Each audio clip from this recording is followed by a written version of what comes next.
Good morning, everyone. This is Rocco coming at you for another full self-driving video. I think we're on 12. Actually,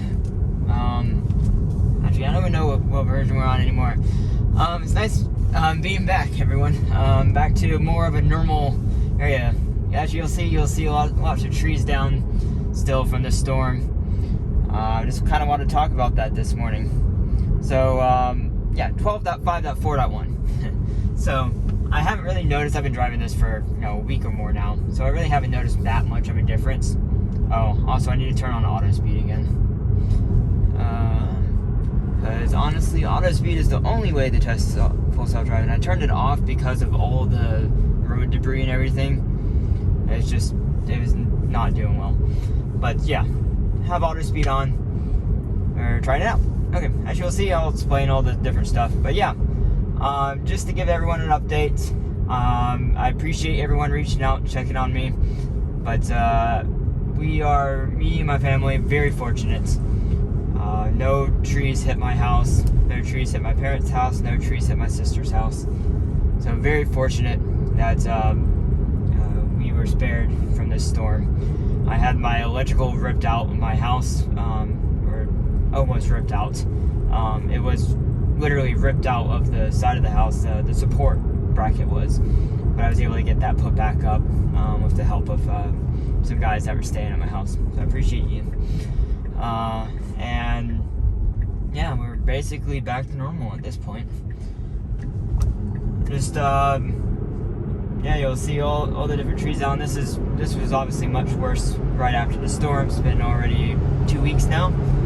It's a storm, and man, this is not going to merge well. What are you doing?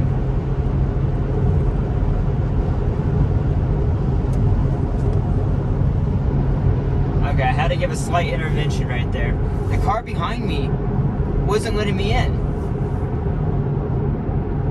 I don't know. Anyways, slight intervention right there, and of course my car didn't turn the blinker on for some reason. But yeah, so I don't know what to say. Oh yeah, I guess let's talk about the Robotaxi event.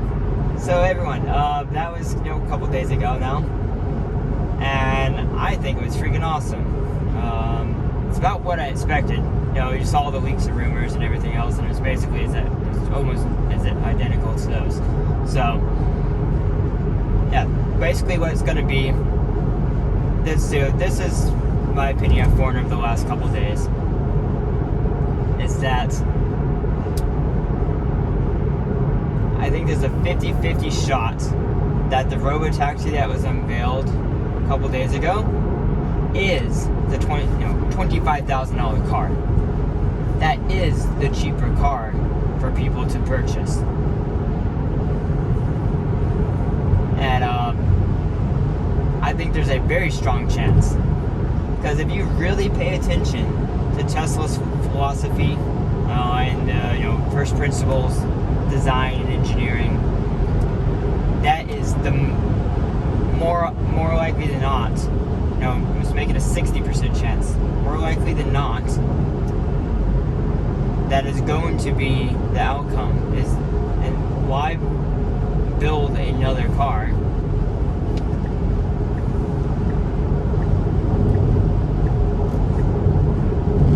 Oh, actually, we're not going to count that intervention. Let's see if it actually slows down here. It hasn't been. Yep. I think it goes 60.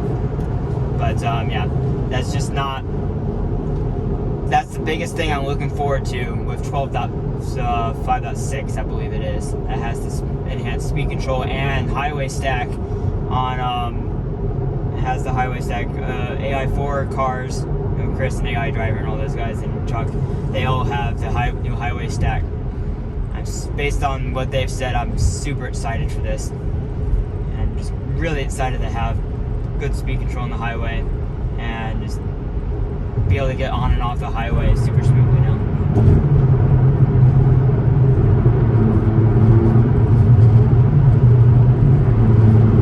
Good track to this truck next to me.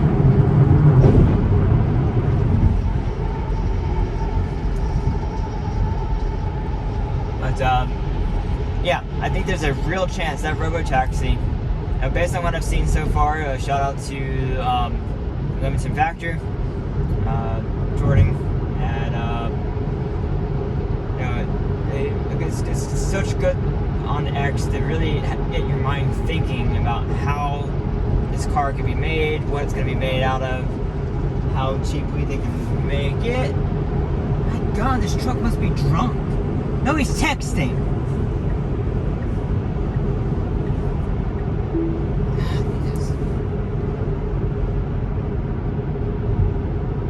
Yeah, he's freaking texting, dude. Put it on chill mode.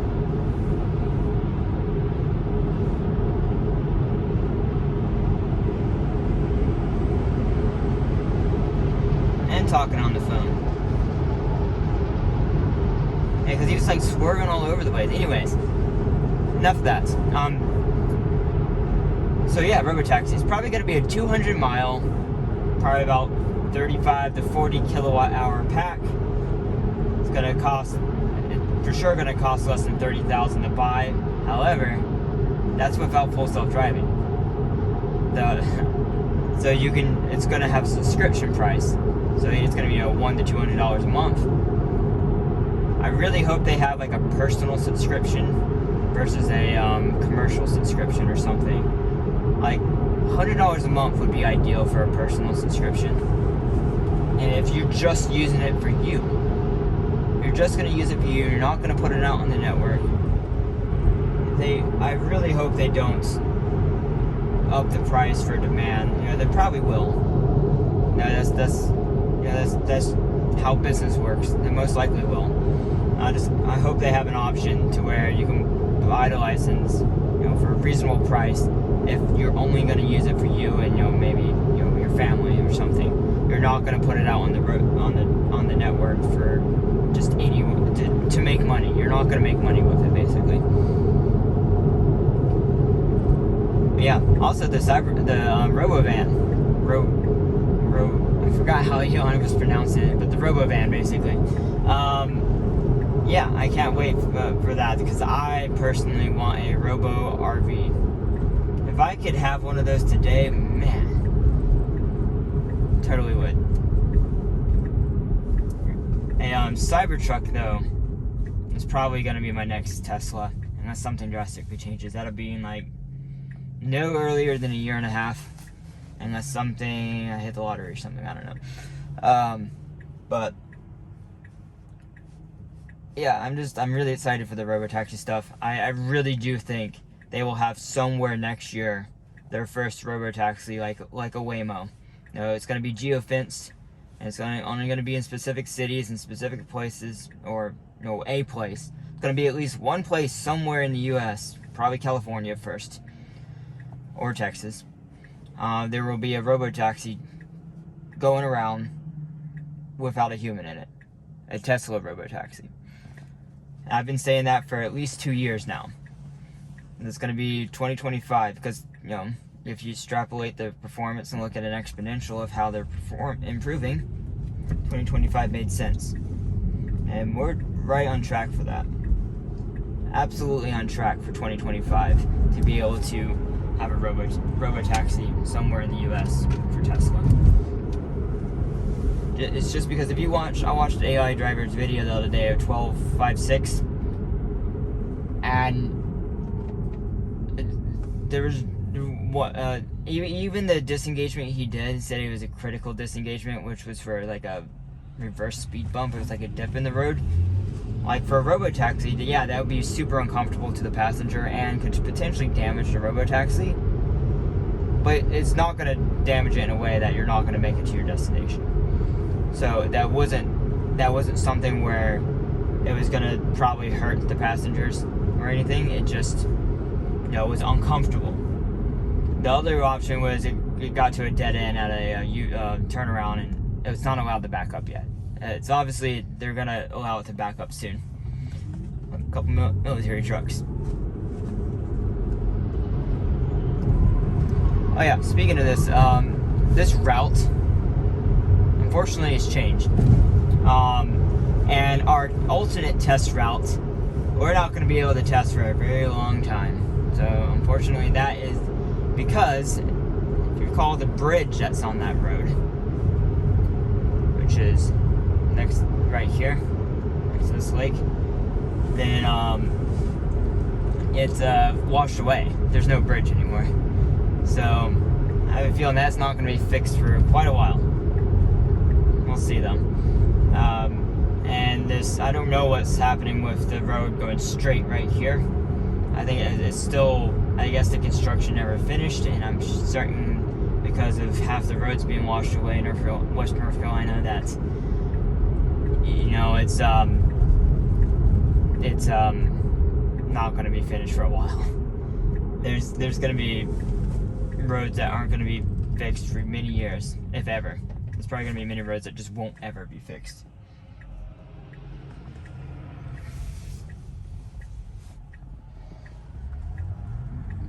Yep, super good performance. Yeah, I don't think the dot release really changed much. Like, this type of stuff it's so amazing every time it does just such smooth compound maneuvers. You know, it does a perfect unprotected left.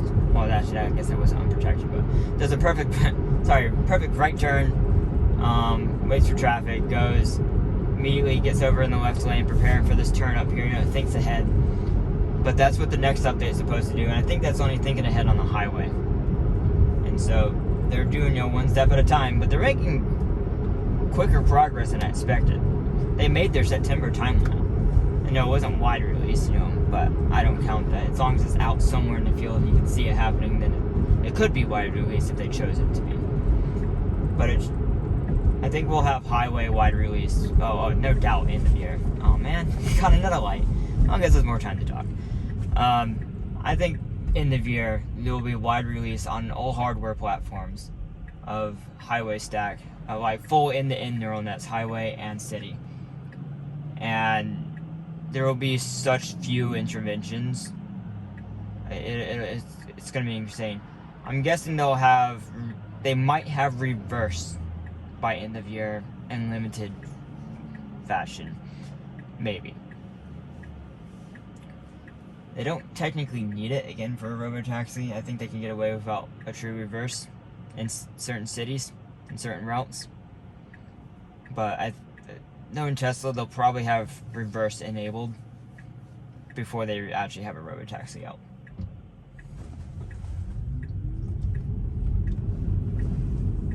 See, like this jitteriness, that's what I noticed with this version. I don't know if it's just this, the 12.4. Unfortunately, because of all the trees down and the different roads and everything else, and the lack of power across town, it's really hard to really identify what was causing the problem. It seemed like it went faster over this than the last time I did that. I did that same version last week, coming this way. And it looks like, honestly, in this area, you can't even tell we had a storm. You know, a lot of things have been cleaned up already in the last couple of weeks. Like, Hendersonville got really lucky. We got a lot of wind. We got more wind than some of the northern parts got. But we got spared a lot in the flooding. The normal area is flooded, and they flooded as bad, the worst they've ever seen. But, you know, if you live down this direction over here, this whole area, Harris Teeter right here is closed until next year. This whole area flooded the worst it's ever seen. So this is going to be our new Carl Sandburg test route for probably months, if not no longer. I don't know. So I'm unfortunately going to have to come out here this way, but you know, it gets us a little bit different routes. It's not really that much different than the initial Carl Sandburg route. It's actually a little bit more complex, I'd say, because it has that U-turn and that U-turn roundabout in there. We have a blinking yellow. Is it gonna brake for this blinking yellow? I think it will. There's a car behind me. If it starts braking, I'm gonna have to press the accelerator. I can go down to 35 mile an hour, but I can't brake here. Oh, I did not see that bump there. Good thing it slowed down. But no, that was perfect. I wouldn't call it perfect, but actually perfect would have been, it would have slowed down for that bump that I didn't even see because of the sun. Until the last second, I would have slowed down a little bit more aggressively. I've seen it last second, but hey, I think it did fine. Yeah, half these lines right here are all new. A bunch of new lines. I was on 12 days without power. That was the longest I've ever been without power. My generator. Oh yeah, Mark, if you're watching, I appreciate it. Mark gave a large donation to the channel. He was gonna go buy me a power station. I didn't want that. I know you guys don't need to buy me anything. I'm far better off than a bunch of other people locally here. I'm very fortunate. But Mark still gave a large donation to the channel, so I really appreciate that, Mark. You'll see a solar generator, a Blue Eddy, here on the channel. I'm going to be making a video on that. Was going to get a EcoFlow, but the Blue Eddy was like 90% as good for $220 less. So I couldn't justify the other thing. And so I got a solar panel. Actually, I ended up ordering a second solar panel. I'll explain that in the video. But I might return the one, but we'll see. But yeah, otherwise, oh wow, I haven't been down here in that. Oh man, I didn't realize those trees. Carl Sandburg might be closed. I'm not sure if it is or not. We'll find out. Oh, darn it, it is closed. We're gonna go in the playhouse here.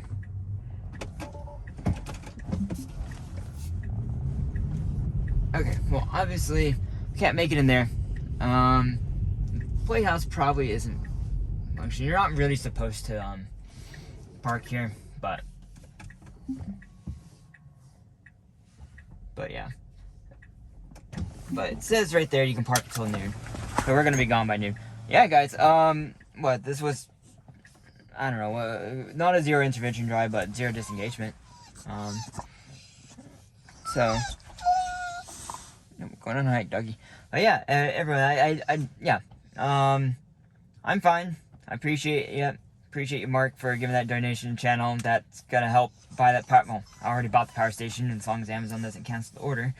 But yeah, I'm excited to show that. I'm excited to give the details about, you know, my preparedness kit and everything. I would highly recommend you guys getting one if you're in any area prone to ice storms, hurricanes, earthquakes, you know, any natural disaster where you could be without power.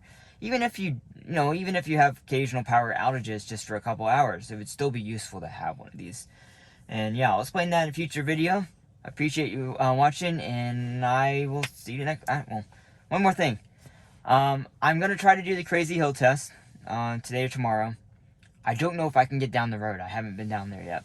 I do know that route, the back roads route, won't be doable for probably 1 to 2 years, because both the bridges on that road, like full metal concrete bridges, completely wiped out.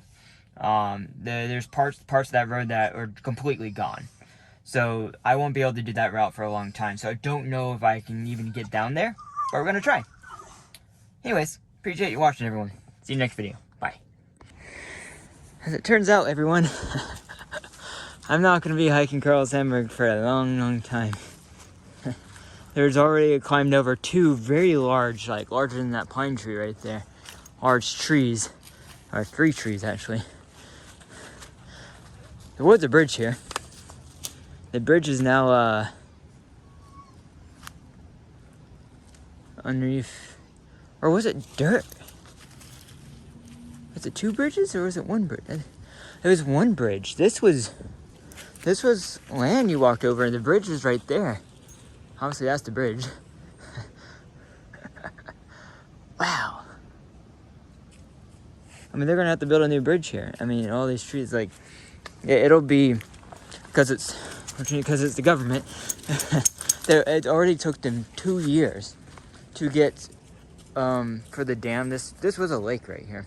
The dam, to get that fixed, took 2 years just to get approval for it to get fixed.